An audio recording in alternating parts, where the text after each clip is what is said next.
Oh, I wanna feel something. I just wanna breathe again. Dive into the deepest end. Oh, I wanna feel something. Let me get back in my body. Oh, I wanna open my hands. I know that healing is for me.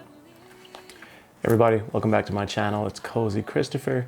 Today we're going to talk about my impressions of the PlayStation 5 now that I've owned it for about roughly 2.5, almost 3 months.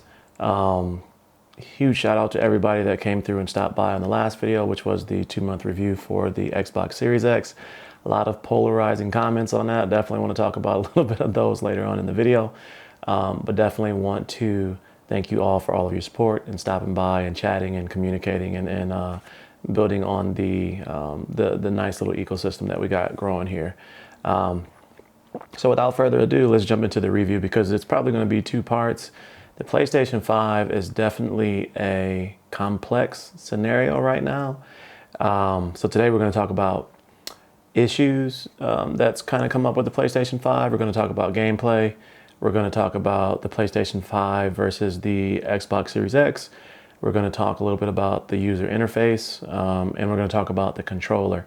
Now, even within those individual subjects can be a video all on its own. The PlayStation 5 is definitely a marvel of engineering and technology. I will say, as you all know, I've said this from the beginning, I am a PlayStation gamer. The Xbox Series X has been extremely impressive, and in all honesty, I'm still waiting until the exclusives start to drop before, and I don't even think it'll be a finished race at that point to see which one. It's almost like Samsung and iPhone right now, kind of iOS, Apple, and Samsung in regards to the Series X, whereas the Series X has been designed to be an entertainment hub, the middle of an ecosystem, but that's the only similarities that it has to Apple. In reality, it's more like the Samsung, which is it's a better device. It has a stronger processor. It has faster user interface. It has faster start as far as games and moving in and out of the games. But there's just something about the PlayStation. There's something about the exclusives. There's something about the fact that they make PlayStation to be for gaming only. So they specialize in gaming, whereas Xbox focuses kind of on the ecosystem of entertainment. And you can definitely tell the difference between the two when you're using them both. Let's start off with the bad, right, with the PlayStation 5. There's been issues with coil whine. There's been issues with noise from the discs. That's not something that actually affects me directly because I have the digital version, so there is no spinning disc, there's no sound whatsoever. I will say that my particular system has not had any issues with sound whatsoever. I literally have never heard the fans turn on. It has been stone silent, even in NBA 2K, where we all know is typically where the PlayStation 4 as well as the PlayStation 4 Pro would literally sing a song and dance when you're playing NBA 2K because of how taxing that game is on the system, if you will.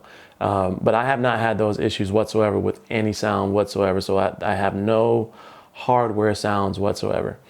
All of my issues have been from the software, from the user interface, from the way that the system works. So powering the system out of sleep mode using the controller, sometimes it doesn't even start up. Sometimes I'll push the PS button to start the game and it won't start up. I end up having to walk over to the system, physically push the power button, and then from there it will start back up, and then I have to go back to push the power button on the remote control to get it to sync. Early on, before the first software update, I used to always have crashes from storage.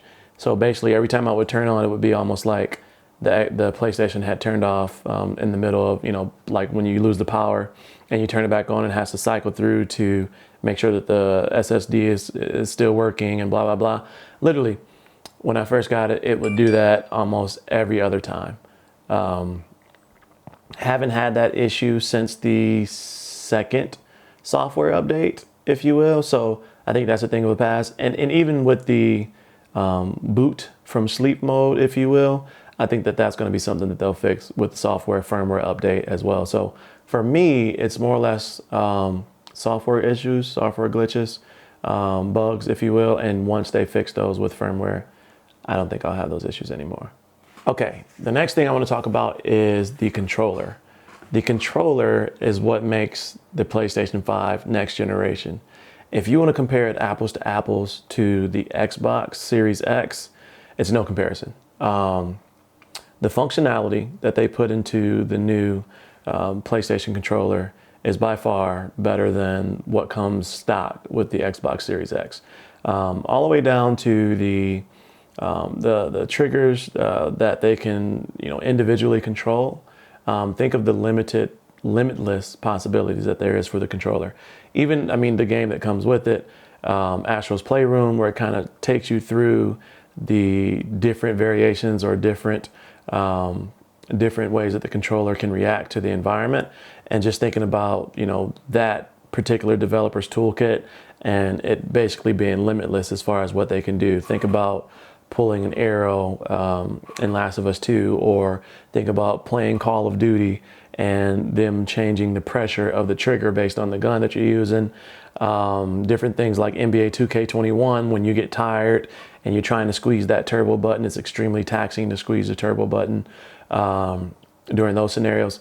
A lot of different things that they can do with that controller, and they widen the controller just a little bit to make it more of a to make it fit better in your hand. So that, that in itself, compared to Xbox just adding the share button in the middle, which they already kind of had a share button. They just made a designated share button. Not much ingenuity there. So yeah, definitely the PlayStation 5 controller is an engineering marvel. So much of the fact that Xbox is now asking its gamers and users if that's something that they will be interested in having in the Xbox ecosystem, which, duh, of course, yes, we do. We want it. Yeah. But yeah, as far as the user interface, completely brand new for the PlayStation. Holding the power button instead of holding the PlayStation button instead of tapping the button now takes you home. A soft tap will bring the easy bar at the bottom, which is customizable. I've seen a lot of people talk about the bar at the bottom, but not a lot of people have talked about the fact that you can customize that bar at the bottom, and you can actually, put as many or as little icons as you want at the bottom for that kind of quick access, if you will. Holding the PlayStation button takes you all the way to the home menu. One of the big things for PlayStation 5 now is what they call the cards. So if you move if you hover over a particular game, it will bring up in-game cards. Some of them will take you back to where you left off. Some of them will take you to other parts of the game. Some of them will be stories or articles or videos or live feeds of other people playing the game. So the card thing is kind of cool. It's not as intuitive as I would like, but it's something that once you get used to it and you start working through it, it works pretty well. It is still not as efficient as the quick resume or the quick switch for the Xbox Series X, but it is still pretty fast compared to last generation. It's lightning fast. One of the biggest things about the cards is that it will allow you to go directly to where you left off and not have to actually go to the home screen or the menu screen of a game. So that in itself is pretty cool. And I know that again is something that they can tweak with the software and firmware updates going forward, as well as that will be a little bit on the developers and what parts of the toolkit, the development toolkit that they actually use to develop their game, and how much they want to actually use of that feature. So it can go from, whereas in NBA 2K21, you can jump directly to the load screen for your My Career, to whereas in Demon Souls, you can literally start exactly from where you left off. The only gripe that I have on that is that it doesn't naturally take you back to where you left off, kind of how the PlayStation 4 Pro and PlayStation 4 did prior. Whereas I remember leaving my 2K21, literally like just completely leave it. It would go into sleep mode, and then when I get back, I would power it back on, and it would wake up right back to the pause screen of where the game left off. That's something that I haven't seen recently with the new card system or anything like that, and I don't know if that's on purpose. But more, I mean, we'll see, right? We'll see. Yeah, so user interface, completely brand new, extremely intuitive, customizable. The cards are really great, for lack of better terms. Really like the fact that they redid everything with the gamer in mind. And I think that's a really big thing that they have over Xbox, whereas Xbox is still the exact same experience.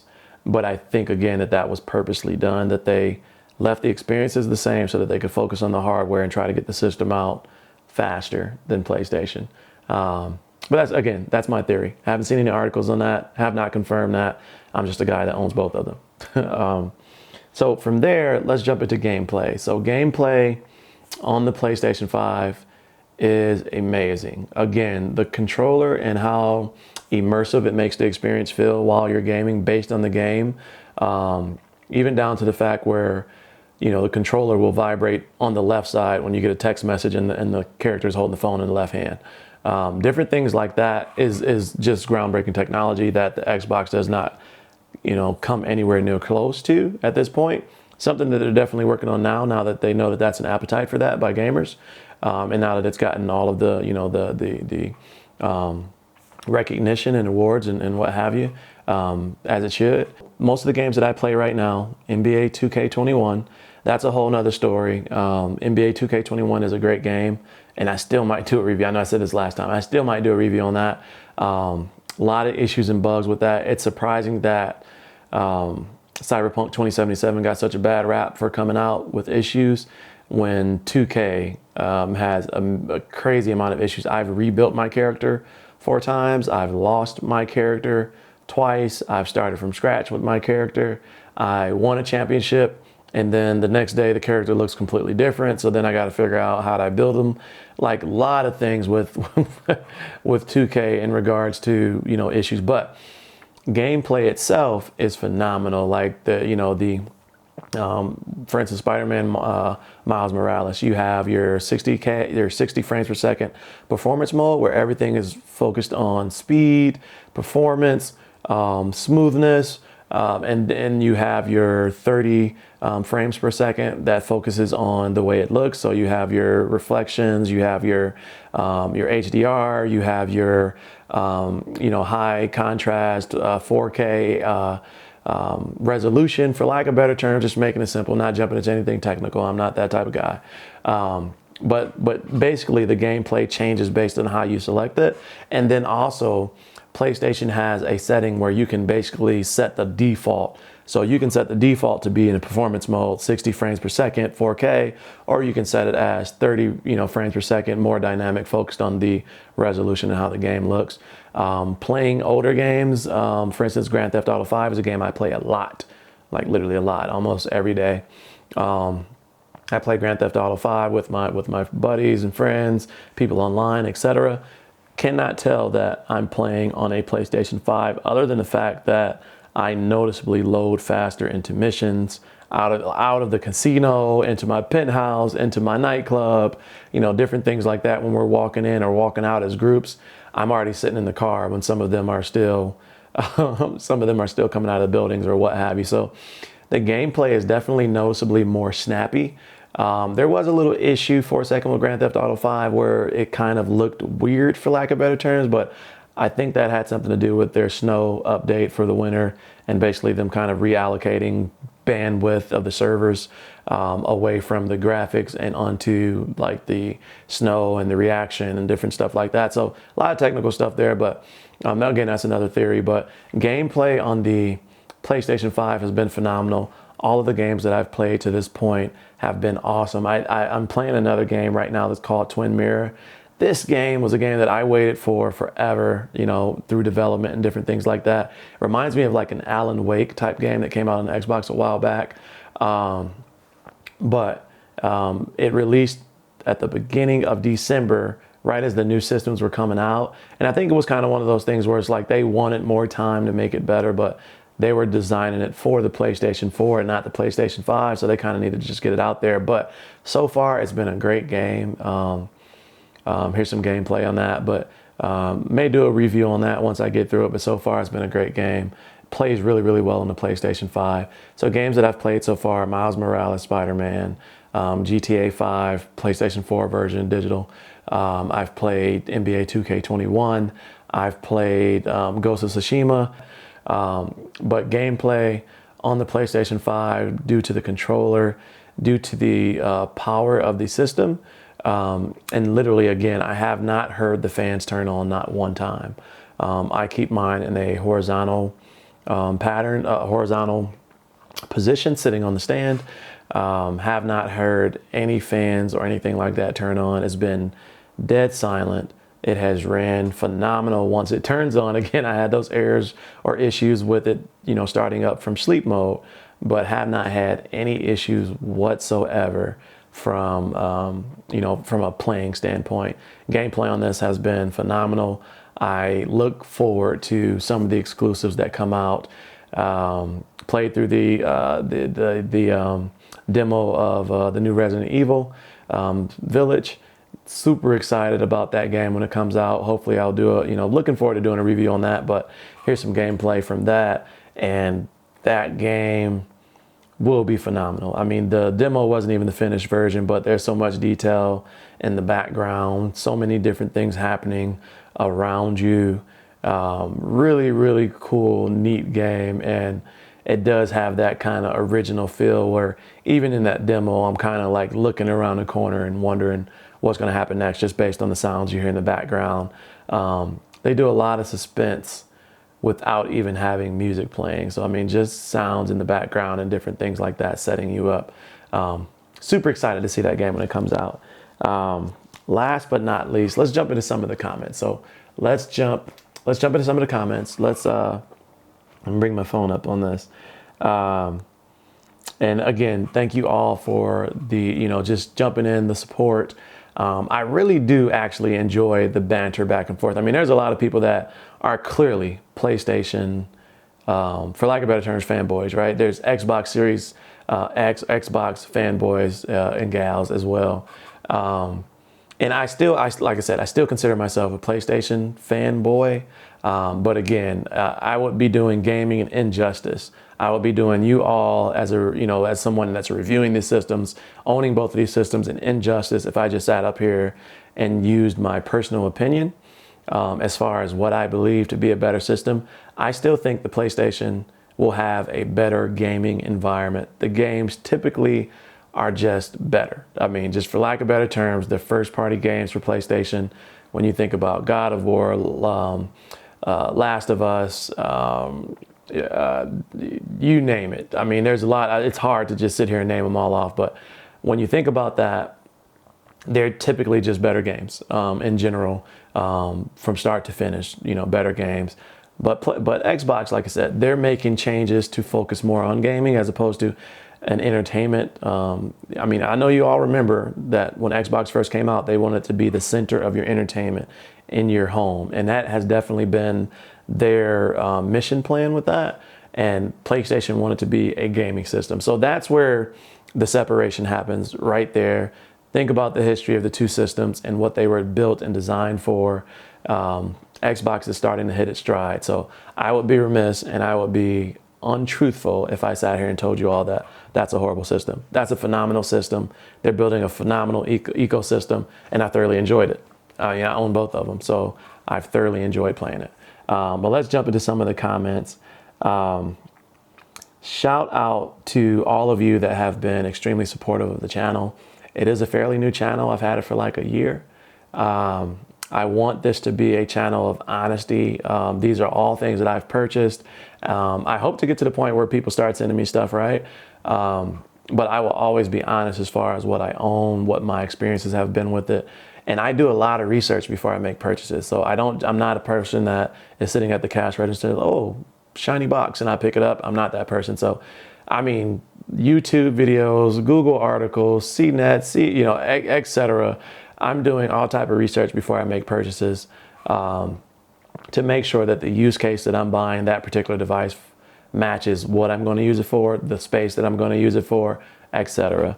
I'm not going to point out people because some of these comments were super negative, but I will respond to some of them just because, I mean, again, it's in all honesty, right? A lot of people jumped on me about having the Xbox on the floor.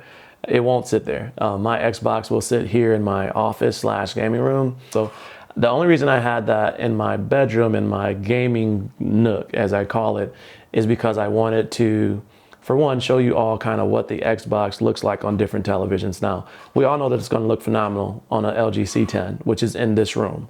We all know it's going to look good on the Hisense H9G, which is their top of the line television for right now.